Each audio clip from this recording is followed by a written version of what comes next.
السلام علیکم دوستوں، میرا نام ہے مبشر خان اور آپ دیکھ رہے ہیں منبی آفیشیل یوٹیوب چینل۔ شادی کی پہلی رات کے بارے غلط فہمیاں، خون کی پیاس۔ ایک دن ٹویٹر پر ایک خبر پڑی کہ ایک 16 سالہ لڑکی کو موزے اس لیے قتل کر دیا گیا کہ وہ کنواری ثابت نہ ہو سکی۔ کافی لوگ اس وقت چونک گئے ہوں گے کہ ایسے بھی لوگ دنیا میں پائے جاتے ہیں جو شادی کی پہلی رات ہم بستری کے دوران خون نکلنے کو ہی کنوارا پن مانتے ہیں۔ میرا اٹھنا بیٹھنا ان لوگوں میں رہا ہے، بلکہ اب بھی مجھے اکثر میرے سابقہ محلے دار نوجوان ملتے ہیں جو اس قسم کی سوچ رکھتے ہیں کہ شادی کی پہلی رات خون نہ نکلا تو لڑکی چالو ہے۔ یونیورسٹی کالجز میں دنیا کے سب سے زیادہ زنا وغیرہ ہوتے ہیں۔ اس ویڈیو میں آپ کو اس طبقے کی سوچ دکھاتا ہوں کہ شادی کو اور بیوی کو یہ کیا سمجھتے ہیں۔ ایک ایسی قسم ہے جو شادی کی پہلی رات خون نہ نکلنے پر اپنی ہی بیوی کو چالو سمجھنا شروع کر دیتے ہیں، حالانکہ یہ وہ نوجوان ہوتے ہیں جن کی ساری عمر غلط کاریوں میں بھی گزری ہے۔ اب شادی ہوئی ہے تو ان کے نزدیک بیوی سیل پیک ہونی چاہیے، اور اس کے لیے انہوں نے جو معیار طے کیا ہے وہ ہے خون کا نکلنا۔ ان لوگوں کو سمجھانے کی ضرورت ہے کہ بچپن یا لڑکپن میں کھیل کود کے دوران یا سیڑھیوں منقور کر یا رسا کودتے ہوئے، سائیکل چلاتے ہوئے وہ باریک سی جھلی جس کے ہٹنے سے خون نکلتا ہے وہ جھلی پھٹ سکتی ہے۔ لہذا اگر پہلی رات خون نہیں نکلا تو یہ لازمی نہیں ہے کہ آپ کی بیوی بد کردار ہے، یا اگر خدا نخواستہ وہ پہلے کسی سے ایسا عمل کروا چکی ہے تو وہ جانے یا اللہ جانے، وہ آپ کو جواب دہ آپ کے نکاح میں آنے کے بعد کی ہے، پہلے کی نہیں۔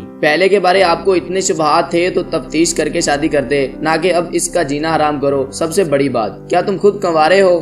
دوسری قسم کے لوگ وہ ہیں جو شادی کی پہلی رات بیوی کو زیادہ سے زیادہ تکلیف دینے کو مردانگی سمجھتے ہیں۔ ان کے نزدیک اگر پہلی رات ہم بستری کے دوران بیوی کو تکلیف کی شدت سے رونے پر مجبور نہ کیا تو ان سے بڑا مرد کوئی نہیں۔ اگر ایسا ہو بھی جائے تو اگلے دن دوستوں کو بڑھ چڑھ کر قصے سنائے جاتے ہیں۔ اگر آپ کسی ہسپتال کی ایمرجنسی میں کام کرتے ہیں یا آپ کا کوئی جاننے والا کام کرتا ہے تو آپ کو علم ہوگا کہ ہر ماہ 1 یا 2 کیسز ایسے لازمی آتے ہیں کہ شادی کی پہلی رات درد کی شدت لڑکی برداشت نہیں کر سکی اور اس کی حالت غیر ہو گئی۔ ان سور میں مردوں کو سمجھانے کی ضرورت ہے کہ عورت بھی انسان ہے، آپ کی بیوی بھی کسی کی بہن بیٹی ہے۔ اگر وہ اس عمل سے ابھی عادی نہیں ہو پا رہی تو اسے کچھ وقت دو، بے شک چند دن دے دو۔ لازمی نہیں پہلی رات ہی ایگزام لینا ہوتا ہے۔ بندہ خدا اسے اس عمل کے دوران بالکل ویسا ہی درد ہوتا ہوگا جیسے مار پیٹ کا درد ہو۔ ہر عورت، ہر لڑکی کی جسمانی برداشت الگ الگ ہوتی ہے۔ اگر آپ زیادہ تکلیف میں دیکھیں تو رک جائیں، کل صحیح پرسوں صحیح، اللہ تعالیٰ زندگی رکھے وہ آپ کی اپنی ہے، آپ اس کے تمام حقوق رکھتے ہو۔ آپ سے کسی نے کہہ دیا کہ پہلی رات یہ کام کرو گے تو ہی ولیمہ جائز ہوگا یا آپ مرد گردانے جاؤ گے۔ تیسری قسم ان لڑکوں کی ہے جو جنسی عمل کے دوران زیادہ دورانیے کو مردانگی گردانتے ہیں۔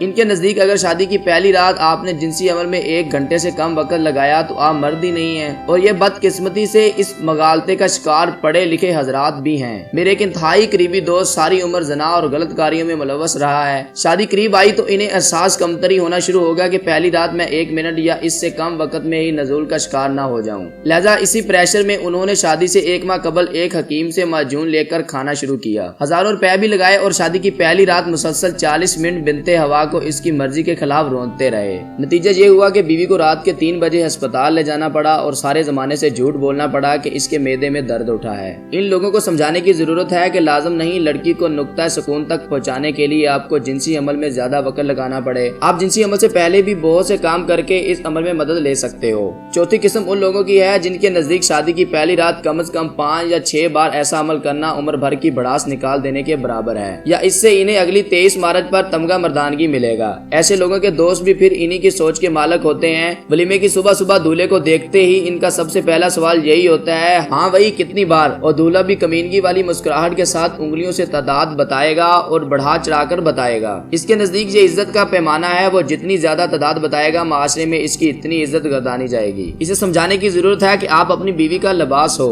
آپ نے ایسے راز شیئر کر کے بھرے بازار میں اپنی بیوی کو خود بے لباس کر دیا ہے اور اپنے ہی دوستوں کے ذہن میں اپنی ہی بیوی کے بارے گندگی کا ایک بیج بو دیا ہے۔ 5ویں قسم ان لوگوں کی ہے جن کی ساری عمر گندی فلمیں دیکھتے گزری ہے اور ان کے دماغ پر گندی فلموں کے سین سوار ہوتے ہیں، اور انہیں شادی کی پہلی رات کا شدت سے انتظار ہوتا ہے کہ یہ سارے سین پرفارم کر کے اپنے آپ کو مرد منوایا جائے۔ ان لوگوں کو سمجھانے کی ضرورت ہے کہ ان موویز میں کام کرنے والے سارے کے سارے پروفیشنل لوگ ہوتے ہیں جو مختلف اور مہنگی ادویات کا سہارا لے کر لوگوں میں بے راہ روی